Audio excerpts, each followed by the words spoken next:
Le Seigneur soit avec vous. Et avec votre esprit. Évangile de Jésus-Christ selon Saint Jean. Gloire à toi, Seigneur. Nous allons prendre la lecture brève.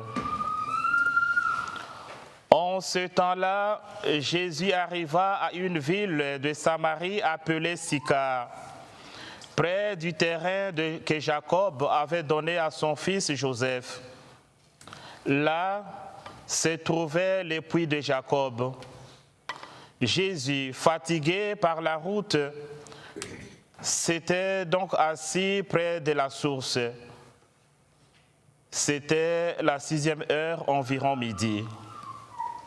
Arrive une femme de Samarie qui venait puiser de l'eau.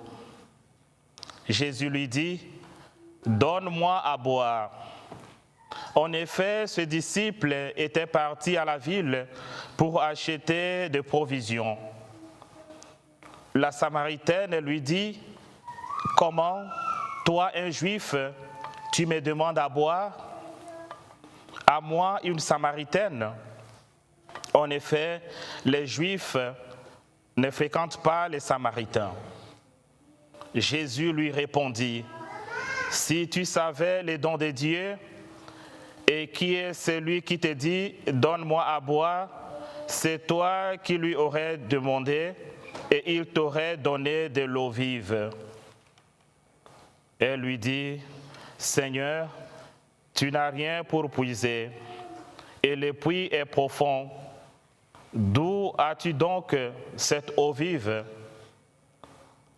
Serais-tu plus grand que notre père Jacob, qui nous a donné ce puits,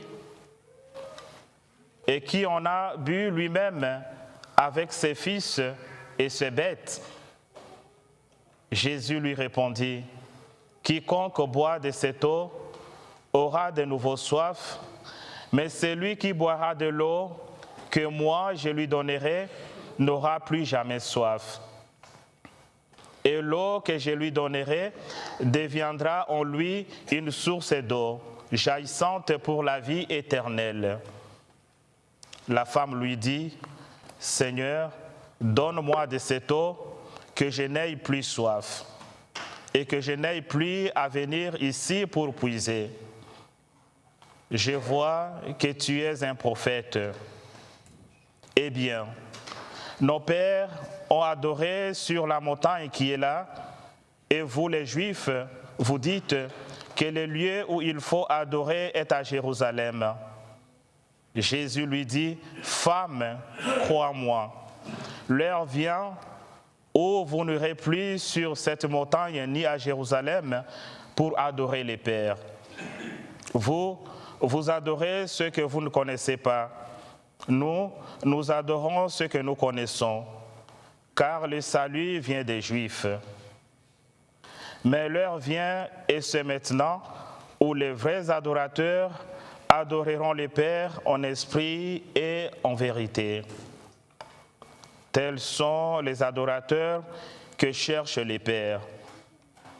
Dieu est esprit, et ceux qui l'adorent, c'est en esprit et vérité qu'ils doivent l'adorer. » La femme lui dit, « Je sais qu'il vient le Messie, celui qu'on appelle le Christ.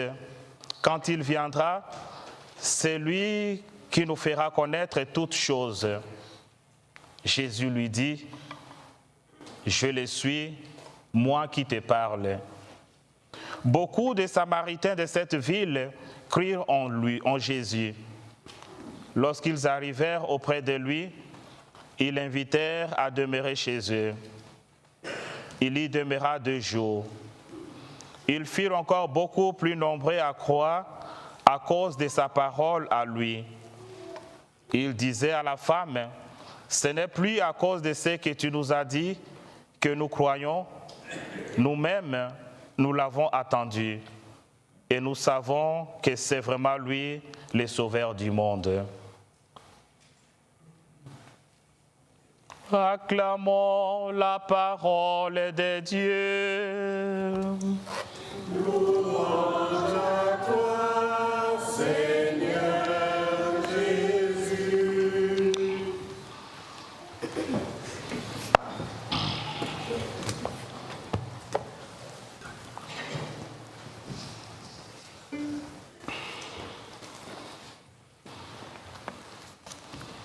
Chers frères et sœurs dans le Christ, bonjour. Bonjour, on s'est séparés il y a presque un mois. Voilà, nous sommes revenus et j'ai amené le soleil avec moi qui vient du Congo. Merci beaucoup.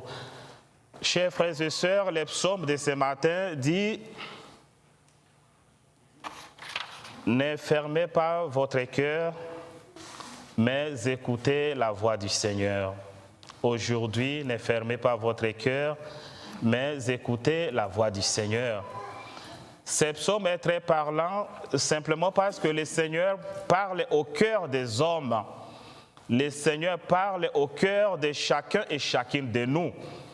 Voilà pourquoi ce psaume nous exhorte à ouvrir nos cœurs pour recevoir le message, pour recevoir la parole de Dieu. Et que ces paroles puissent produire des fruits, et des fruits en abondance, que nous serons capables de les partager avec nos frères et sœurs, avec ceux qui nous entourent. Et le thème principal de ce dimanche, c'est autour de l'eau. Vous avez suivi dans la première lecture, mais aussi dans la lecture de l'Évangile. Cette longue lecture que nous avons lue, ça traduit l'importance que le Seigneur accorde à ce thème pour notre méditation. Et nous savons tous, il y a un vieux adage qui dit « l'eau c'est la vie ». L'eau c'est la vie et c'est vrai. Quand les gens veulent habiter un endroit, quand les gens veulent construire quelque part, la première question à se poser, est-ce qu'il y a de l'eau aux alentours? Aujourd'hui, nous sommes très développés avec les systèmes plus ou moins modernes. On peut trouver de l'eau n'importe quand et comment. Mais dans le vieux temps, quand les gens voulaient s'installer dans un milieu, le premier repère, c'est de trouver l'eau. Parce qu'on en aura pour la nourriture, on en aura pour se laver, on en aura pour boire. Et beaucoup de gens, quand vous partez chez le médecin, pour n'importe quelle maladie, la première chose qu'il dit, en prescrivant les médicaments, il dit qu'il faut beaucoup boire de l'eau. Il faut beaucoup boire de l'eau. Donc, l'eau a aussi une connotation thérapeutique. Et ça approuve l'importance de l'eau dans notre vie. Et pour tester cette importance, déjà dans la première lecture, on voit le peuple d'Israël qui s'insurge contre Moïse. Non pas parce qu'ils n'ont pas de voiture, non pas parce qu'ils n'ont pas de nourriture, mais ils disent parce qu'il n'a pas d'eau. Il n'a pas d'eau. Donc ça prouve l'importance de l'eau. L'eau prend une place pour notre vie humaine. L'eau prend une place dans notre vie aussi chrétienne. Ça, c'est très important. Et la première lecture, on voit comment Dieu essaye de tester son peuple. Dieu essaye de tester son peuple. C'est lui qui les a fait sortir de la main de Pharaon. C'est lui qui était en train de les guider vers la terre promise. Mais subitement, ils n'ont pas d'eau. Ils n'ont pas d'eau. Et la première leçon pour nous, Dieu, des fois, arrive à nous tester. Dieu arrive à tester chacun et chacune de nous pour voir si notre foi en lui est solide. Il est des fois, ça arrive à nous tous de se poser cette question, mais qu'est-ce qui arrive pour une telle situation, pour un tel problème au niveau de la famille, de la santé, tout ce qui nous entoure? On dit, mais vraiment j'ai prié, j'ai fait des jeûnes, j'ai fait des rosaires, mais en tout cas la situation ne change pas. Qu'est-ce qui arrive? Dieu ne m'écoute pas? Est-ce que Dieu m'a tourné le dos? Chers frères et sœurs, soyons réconfortés.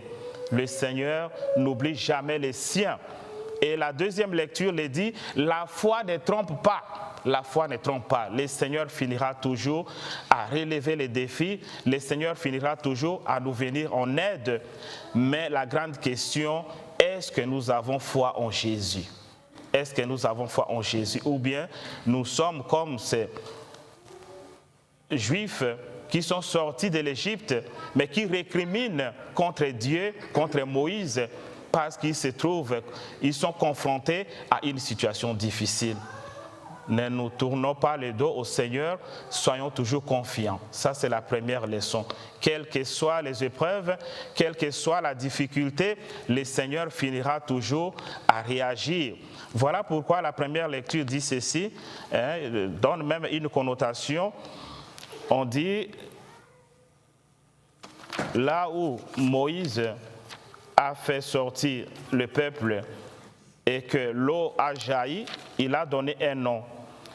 On dit, il donna à ce lieu le nom de Massa, c'est-à-dire épreuve. Massa, c'est-à-dire épreuve. Dieu teste toujours son peuple. Et la deuxième leçon, on en trouve dans la lecture de l'Évangile. Jésus qui entre en relation avec cette dame, cette Samaritaine, et on en profite aujourd'hui pour rendre un vibrant hommage à toutes les mamans, à toutes les femmes du monde qui se battent jour et nuit pour construire notre monde, pour construire la famille, qui travaille durement pour soutenir l'Église. Nous vous rendons un vibrant hommage en ce jour. Voilà, Jésus entre en discussion avec cette femme qui lui demande de l'eau.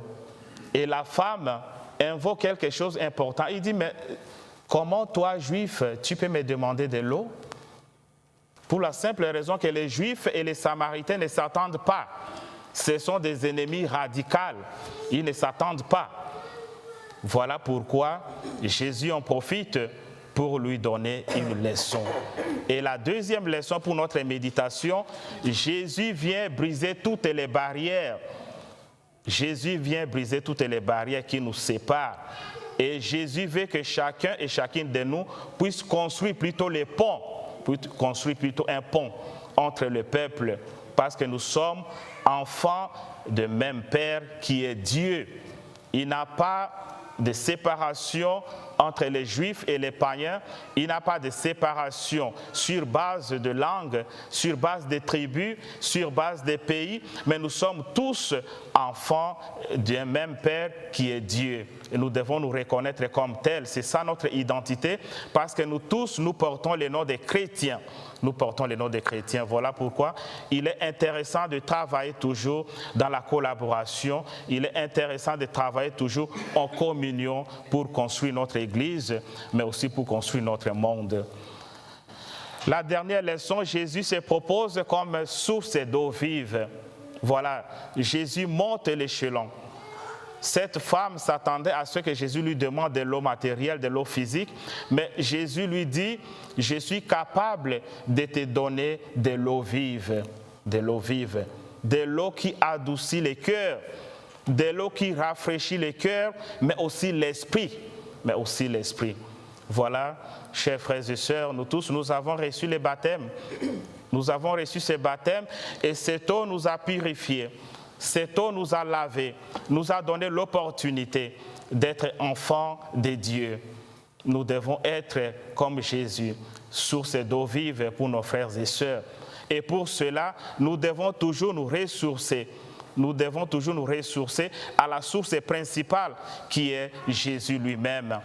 Et Jésus, comme la source principale, nous devons la voir à travers la parole de Dieu, nous devons la voir à travers son corps et son sang, nous devons la voir à travers tout acte de piété pour que nous puissions toujours être enracinés en lui et qu'en s'enracinant en Jésus, nous pouvons être capables de refléter la lumière chrétienne. Nous allons prier, chers frères et sœurs, en ce dimanche, que le Seigneur nous accorde la grâce de supporter toute épreuve.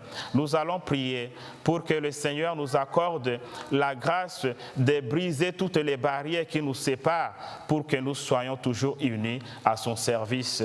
Nous allons prier pour que le Seigneur nous donne donne toujours ses goûts de nous ressourcer en lui dans la prière pour que nous puissions construire notre monde, pour que nous puissions construire notre Église. Et nous allons implorer la Vierge Marie qui est notre mère, qu'elle intercède pour nous. Amen.